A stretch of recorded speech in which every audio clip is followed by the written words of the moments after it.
Very, very difficult for anyone to actually deal with. Dominic Solanke's coming, he's playing out of his skin at the moment. Do you feel you contend that he's as good as you could hope for? Yeah, if we can get him some help, yeah. Because I really think,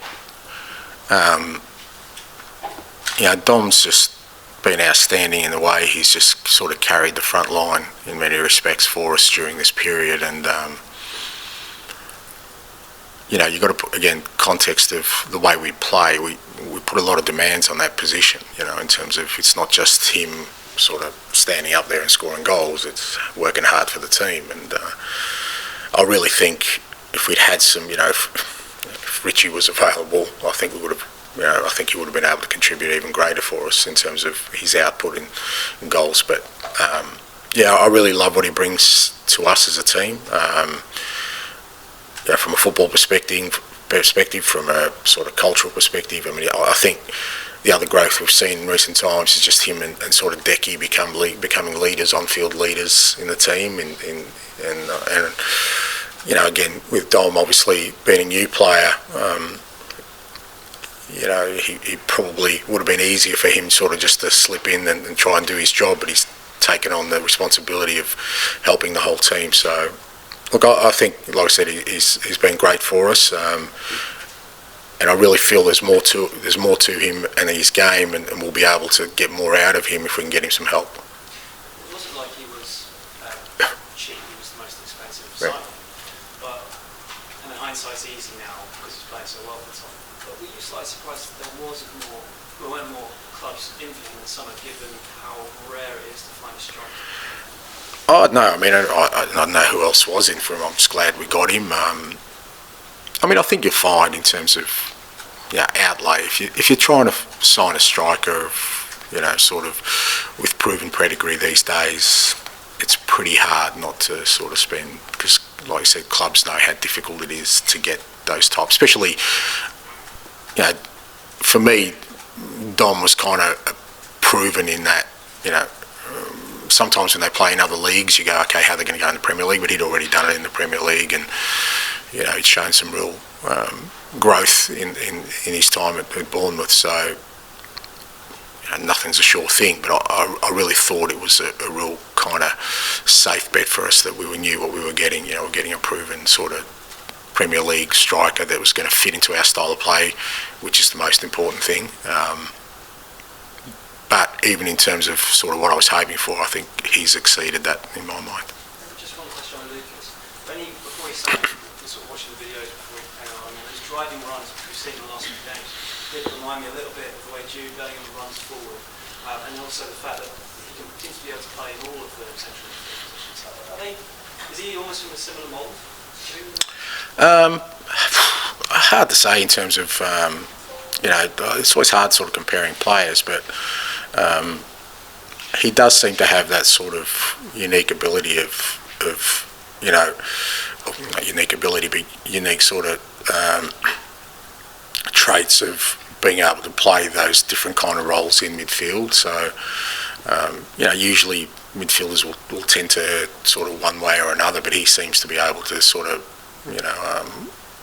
cover the sort of defensive side of the game, have the technical ability to sort of, dictate tempos, but also the running capacity to break lines. And I think he's got goals in him as well. Obviously he scored his first one, but from what we see at training, he's a good finisher. So that's the exciting bit. But again, we've got to temper that with he's 18 and he's still got a lot to learn. But from my perspective, that's exciting in that we're trying to build this team is the fact that we got. I think there's a few players in our team that are sort of multifunctional in that way. Just gives you a great scope with what we're trying to create moving forward. Angelo, back to goalkeeper. As you said, brilliant against Hamilton in the aerial stuff. You'll probably have a lot of that against Arsenal as well. Is that a different challenge, the same sort of challenge? Yeah, well, look, it's a different challenge, but it's more got to do, I guess, with mindset in that, he was prepared to embrace that challenge, and I think he's prepared to embrace the challenge of, we all know how we found out in the last game just how strong they are on offensive set pieces and the players they've got in there in terms of both delivery and execution. And you need to be well organised, but you also need your goalkeeper to play a pivotal role in that. And I think so far what I've seen of him, and he's embraced those challenges. It's not easy. You go to a place like Tamworth and they're throwing balls literally under the crossbar, and you've got about 20 bodies around you to deal with. And it's, as much as it's about technical ability, I think it's more about sort of mindset and tackling that. And he didn't shy away from it, which I thought really helped us, because then that gives confidence to the players around him that, if it's in his area, he's going to come for it. So then we can sort of focus on our job. Obviously, a lot's been made about Arsenal over the last 18 months and their set pieces. And last year, a lot was made about you defending your set pieces. It's changed, hasn't it? And what have you done? How have you? Oh, look, I think it's just sort of the evolution of the team. Like I said last year, I mean, people just, again, like, it's pretty simplistic in their outlook when I spoke about set pieces that, I don't care about set pieces and we don't have a set piece coach, so we don't work on them. I mean, it's just, anyway, but we haven't put more emphasis on them. It's just we've changed some things around the way we're defending them, and it's working really well for us this year in terms of, we've changed our setup a little bit, and the players have kind of embraced that, and I think for the most part we've been really good. Like I said, that obviously when we played them at our place, they scored a good goal, and that was the difference. But they've done that to a lot of teams. I don't think that's just to us. But for the most part, I think we've handled set pieces really well, and we will have to tomorrow because, like I said, they've got good delivery, which is always difficult. Doesn't matter what your setup is. Especially Declan Rice, he delivers a great sort of corner in, and they've got some big guys in there, so we're going to have to be ready for it. But you have to be ready for things like gamesmanship against Arsenal any more than anybody else. I know Newcastle are quite good at it as well, but Arsenal on Sunday, winning a penalty, scuffles off the ball, things like that, do you have to tune in? Yeah, no, I don't worry about, we can't let sort of the stuff we can't control affect what we do. We've got to try and make sure that we just focus on executing our game plan and our football, and I don't sort of I've never sort of worry too much about those kind of things in terms of, I think that can end up making you take away your focus on what's important to us, because ultimately what's important to us is if we play our football and we play a real high tempo game and really sort of maintain a real intensity in it, that whenever we've done that this year, we've been a hard team to stop, and it's only when we've kind of got away from that for whatever reason that we've allowed the opposition to get on top of us. Well, just on that, Ange, I think everyone, or most people, expected the Liverpool game to be more open than it was, especially after the 6-3. I certainly felt the same about the last North London derby. It was a bit cagey than I thought it was going to be. I mean, how do you think that the game's going to go? What kind of match? Yeah, it just depends. I think a lot of those things are kind of sometimes just game state. If there's an early goal, that might open things up. It might close things up. It just depends. I think usually kind of the higher the stakes, the more sort of, like you said, human nature players, and get a little bit more cagey about the way they play. But for us, like I said, even though I know you said the Liverpool game was a lot tighter, I still felt what sort of got us, the outcome in the end was that we started the game at a real high intensity. I mean, we had a great chance. I mean, obviously we lost Rodrigo early, but we started the game really high intensity and we finished really strong.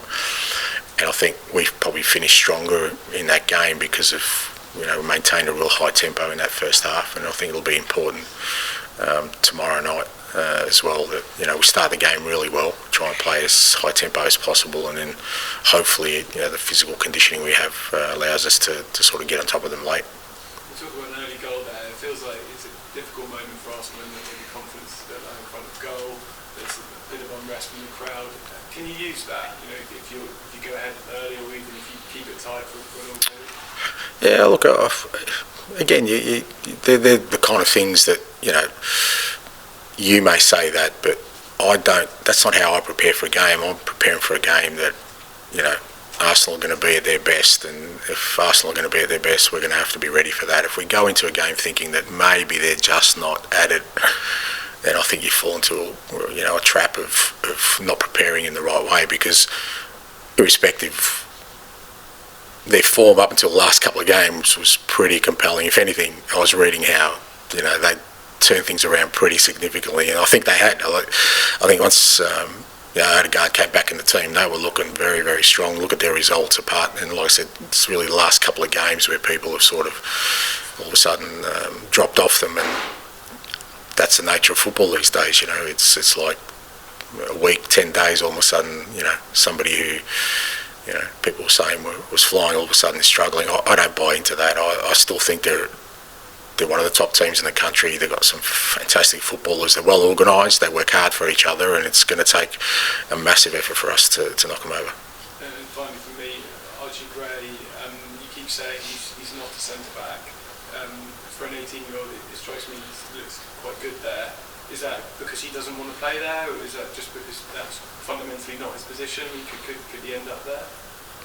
No, Archie wouldn't dare say he doesn't want to play a position. He's not a centre back because he's never played at centre back. He's playing there for us now, and he's doing a hell of a job. But that's not where I see him, and the attributes he has. You know, I definitely think he'll. Again, a bit like Lucas, I think the beauty of it is that, you know, he's got some real unique traits, which means, you know, we can use him in a lot of areas, but I don't see centre back as where his you know, ideal position is. I think, but that notwithstanding, he's done an outstanding job for us. Okay, last couple, Tom, and then finish with Alan, please. For all the kind of noise about the Tottenham's defending this season, Spurs actually have only conceded 9 goals away from home, which is actually the best record in the league. I was wondering if you kind of have an explanation why the team. You don't want to hear my explanation. You'd rather hear that we're, you know, that I don't like defending and we don't defend, and we're open and we've got this ridiculously high line, and, you know, we get torn apart in every game. That's what you want to. That's the narrative. Look, you know, considering the challenges we've had, I think our defending this year is, you know, has been very good. We've obviously got blown away in a couple of games, the Liverpool game significantly, and, you know, the Chelsea game. But aside from that, even the losses we had, they're only by a goal and very tight games. And I think it's been a collective approach of us working hard defensively. But I think what's let us down is just, yeah, I think I've said this before, just moments in games. We've lost focus, even games where we've defended really well. We've just switched off in key moments, and it's really cost us. Whether that's home or away, and still kind of we need to sort of, that's the area we need to sort of eradicate. But at the same time, like I said, I mean, Tony's the 4th keeper we've used this year. I mean, you know, we've had, I don't know how many different back fours, and, you know, anyone will tell you that, you know, cohesion and communication, understanding between defensive units is key, and we haven't had that. So considering all that, I think for the most part our defensive setup has worked, mainly because I think just how hard the team works as a unit. It's not just about the back four, and I think because we do work so hard, we make it difficult for oppositions to create a lot against us. The numbers do sort of suggest that criticism is slightly exaggerated. I mean, do you think well, it doesn't fit the narrative, does it? That I'm just one-dimensional and pretty simple in my approach. So, you know, that it's much easier to say that, you know, I don't care about defending or set pieces, or we don't work on defensive setups, and, you know, all I care about is. So it doesn't fit that narrative. But I do know that to have success, you need to be strong defensively. You need to be, and we yeah. In fact, the majority of our work is what we do when we don't have the ball. Now, that doesn't mean defending. That means, you know, pressing the opposition really aggressively so that we get the ball higher up the park and we, you know, create more chances. So it's still about scoring goals. But yeah, look, we work hard on that aspect of the game. Just on Arsenal, it seems like they're big. Their only problem at the moment is converting chances. I wonder if that's something that you analyse, that you think certain players or certain positions they're not quite lethal as. Yeah, look, I think we're guilty of that at times. I've said before, I think we've had some moments where we've been wasteful this year, where we really, whether it's games we should have put away and we didn't, and other games we've had really good chances and we've sort of haven't taken them, and then the opposition go up and score. So it's kind of still the hardest part of the game to sort of solve for everyone. It's as I said before, the Tamworth game, scoring goals is still the hardest thing. It's what makes our game so exciting, is that irrespective of the quality you have, the ability to put the ball in the net, sometimes it just needs to come off somebody's backside and go in, and you're happy, mate. And it's just as good as somebody putting it in from 30 yards top corner, but that's the nature of football. So it's about those key moments. Alan, to finish, please. You mentioned a few minutes ago about Kingsley giving confidence to the other players. Could you sort of expand on that a little bit? Because I think in the Liverpool game you could notice was when 10 minutes in playing pass to the left, you could notice from the stands as almost a sign of relief. Could you just talk about how that sort of manifested?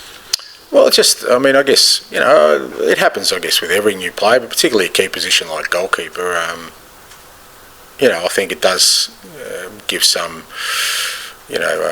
comfort to the players around him if they see he's handling it well. It just, it means then they can sort of focus on their own job and have a lot of sort of be a lot more clear-headed than, if he was kind of, whether it's struggling to sort of adapt to the way we want to play, or the challenges we've, because we obviously prepare for games. We prepared for Tamworth and what they were going to do.